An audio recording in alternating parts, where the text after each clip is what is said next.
picked up this new keyboard yesterday. It's the RK71 mechanical keyboard. It's a 70% keyboard, so it's actually missing, dedicated function keys on the top.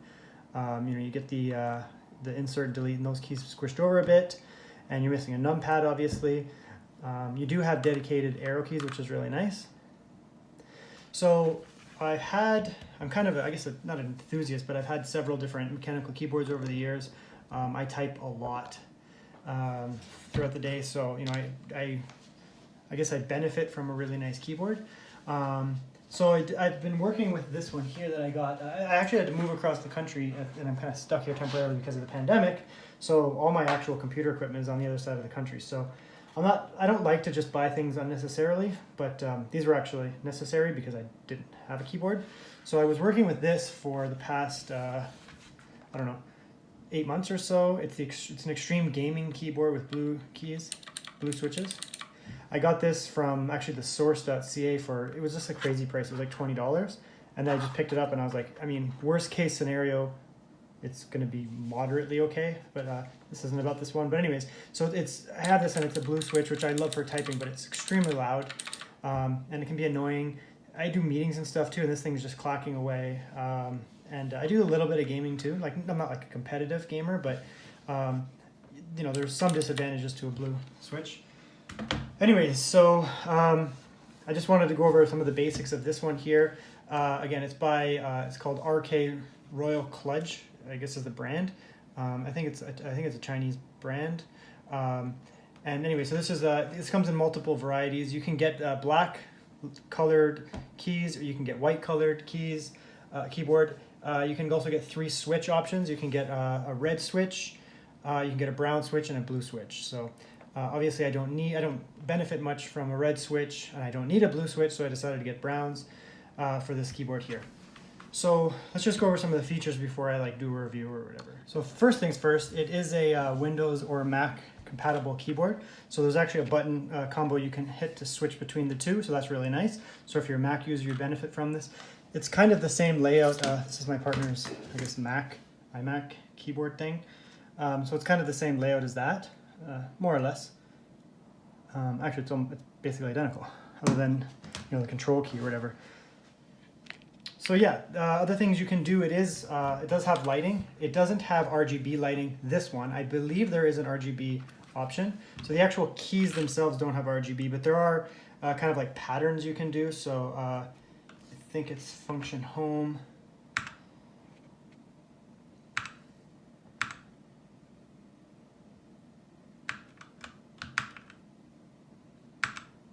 I was doing it too fast.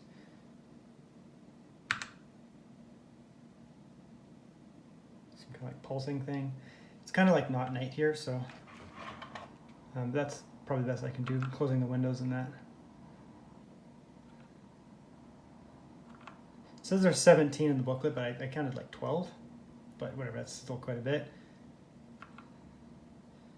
I don't know why you would want that, but I don't know, to each their own. If you're having a party, you can use your keyboard as like a strobe light, I guess. They look kind of cool, but... Okay, so anyways, I just leave it on. The reason is I don't need it in the day, but if it's night, it does help me type. There are different brightnesses you can go through as well. So if you do the function up and down,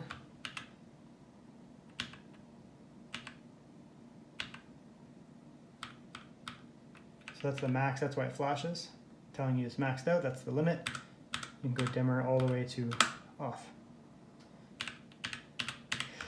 But there's more. It actually, in fact, does have RGB, but the RGB is actually on these little like end things here. So you can see there it's rotating through RGB. I don't really get the concept of RGB. I mean, I'm old enough that I remember Fast and the Furious, the early movies, and Need for Speed Underground 1 and 2, where under the car LED lighting was pretty dope. I don't really get it on your keyboard, but I mean, I guess it's just for flash or whatever, or like an accent. This one's kind of weird on the side, but I guess if you're like, your office mate sitting beside you, you can like flex from the side and have the light shining in their face. But yeah, there's some patterns in there. that you can do with that as well. Another couple of features you can go over, there is like a game mode where you can set up macros. You just hit function, I think it's Z, X, or C, which are, you press all of them, you hold them for a second, it goes into a gaming mode, you can set up macros. I haven't done that, I don't need macros for games. But yeah, you can do that, you can set up macros, which is pretty cool. The fact that this has that built in is obviously nice for a lot of people. Yeah, so you know, there's a lot of features you can actually use with this. You can go through different color schemes, Mac or Windows. There's like that gaming mode, different settings to the keyboard as well. So it does turn off, the light turns off when you stop using it on Bluetooth. So this is a Bluetooth keyboard. It has a little spot in there you can set up a dongle. It doesn't come with one, it doesn't need one. There's just a switch there on and off. Then you turn on your Bluetooth on your computer, and you do have to hit a key combination to get the Bluetooth to actually connect. So you hold it for a few seconds, you actually turn it on, and then you hold function and Q for 3 seconds, then it will pop up in your computer. If you don't see it when you turn this laptop on, it's because you have to hold function Q. Then it will show up and you can pair it. The other option is it does come with a USB-C, USB-A cable. So I've used this. You just plug it in, plug the USB-A into your computer, and it works. There's no issue. Or you could obviously do C to C if you have your own cable. But yeah, it works totally fine. There's no input lag that I've noticed with the cable, obviously. And you get a USB or a keycap puller. So now I'll talk about like kind of a review of it. The actual keyboard itself in wired or Bluetooth mode, I don't notice any lag whatsoever. Input lag, I don't know why you would, because Bluetooth's come a long way, but you know, it's totally fine. I don't know if you can see what I'm typing, but just on the setup here.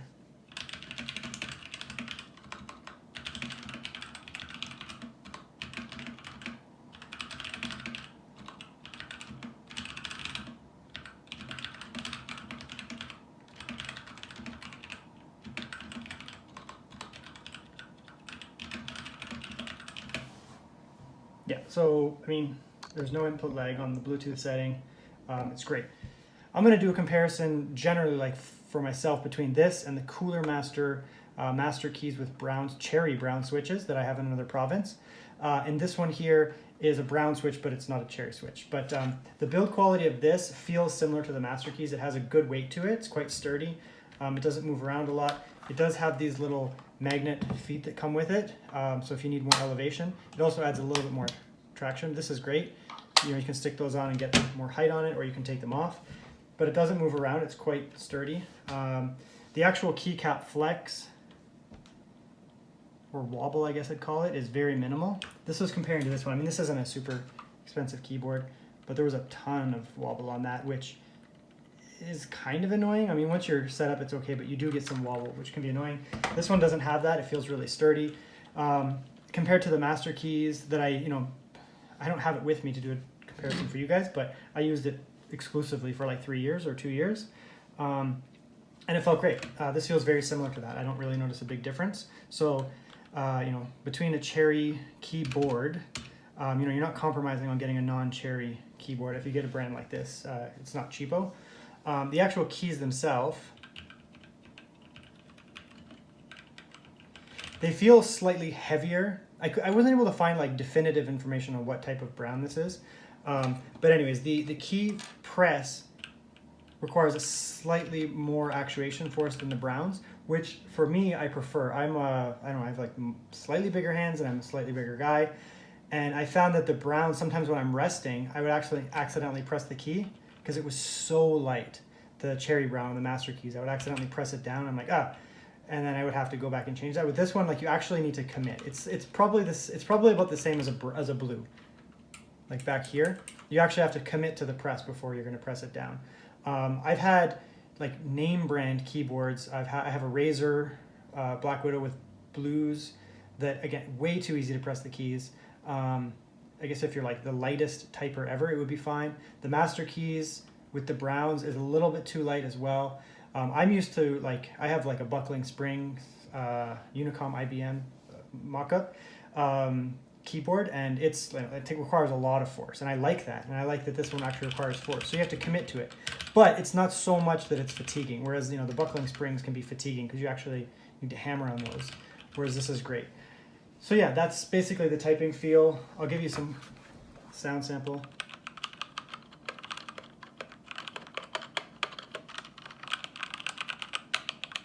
I've heard some people talk online about this on reviews on like Amazon and stuff, that it has like a grainy, or like I don't know how they describe it, but like, it doesn't feel smooth, but it's exceptionally smooth. There's no issues there. You can feel the bump partway down, right there. I can feel it. So you can easily, you don't have to bottom out. In terms of bottoming out, a lot of Browns that I've played with, and a lot of keyboards in general, you're clacking on the bottom. Even if you're light typing, you get that very loud bottoming out sound. This one, it doesn't. It almost feels like when you add O-rings to a keyboard, it reduces that sound, that bottoming out sound. It sounds like that, but you don't have that. It's just, it could be the build quality or the backplate. You just don't get a lot of like twang to it. The spacebar as well. No metallic twang or anything annoying like that. So overall, the typing experience is superb, to be honest. I really enjoy it. For gaming, compared to the blues, if you're looking at this keyboard, and these guys have some other variants, ones that actually have the separated arrow keys and that over here, so it's a little bit bigger, and you get dedicated numpad or function keys, so it'll be the same typing feel. If you're debating between blue, brown, and red, if you don't know mechanical keyboards and you kind of use it as a hybrid, like gaming / typing, get browns. Honestly, the blues are marvelous for just typing. They're good for gaming, I guess, but they're quite loud. Blues in general are quite loud. And there's a place when you're pressing games, if you're pressing the same keys a lot, it's kind of odd if you're doing like FPS and stuff. So for gaming, browns or reds, really. But for like a hybrid all-in-one, go with the browns. The only issue with these type keyboards is it can sometimes be hard to find information online due to language barriers, or just, it's not a super mainstream brand. But in terms of the keycaps, I wanted to cut to this because I wanted to turn on the lights for you guys. But it appears that these are double shot keycaps, PBT plastic, so like they actually feel quite sturdy. They're really nice compared to like this here from the other one. It feels lighter. The print quality is substantially lower.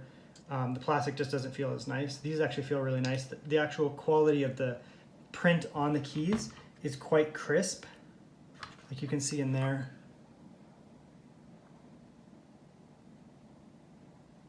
The lighting is great. The transparency on the letters is great. You can see like the fine details there. It looks great.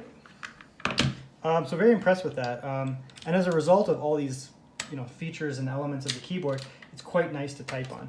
And I will just do one quick sound. This is a different keyboard, but it's going to be a non-cherry blue, just so you can hear the difference if you're really debating it and you want to listen. So just listen to this here. Get it flat.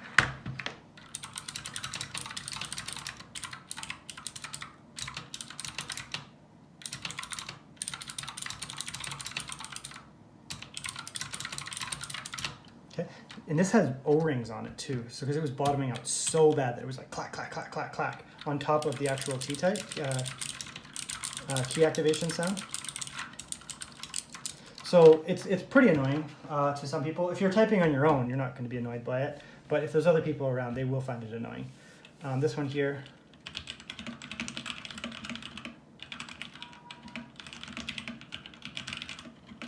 So it's by no means a silent keyboard. It definitely has noise to it. And a lot of that just comes from, but it has a nice sturdy build to it, and the tone is much lower. So it is less annoying to people around you. It's not a silent keyboard by any means. You'd have to go with like a membrane or something, or a scissor switch, like chiclet style. But this one here is quite a bit quieter. So if you're in an office environment, or you're up late at night, or you just don't want a loud keyboard, the blues are not a compromise. You're getting excellent typing, but you're also getting like quite a bit quieter of a typing experience. But if you're buying a mechanical keyboard, you probably don't want a silent keyboard. I don't know, it's just a thing. Can't describe it. I don't know what it is, but this is a very satisfying sound to it. It's not like a silent keyboard. You can really hear when you're hitting the keys. you know, you can hear the keys in general when your hands are going over them. So it is satisfying, and whatever that strange, I don't know how you describe that, that weird audiophile feedback that you get from a keyboard, it's quite nice in this one. So yeah, that's my review, I guess. I'm sure there's better reviews out there, but I just wanted to give a personal one from it that's, you know, not as technical, just whether I like it. But there you go, I do like it, and I would recommend it to anyone for 40 bucks. Or 45 on Canadian for the slightly bigger one. I think it's a steal personally. So yeah, get to it if you need a keyboard.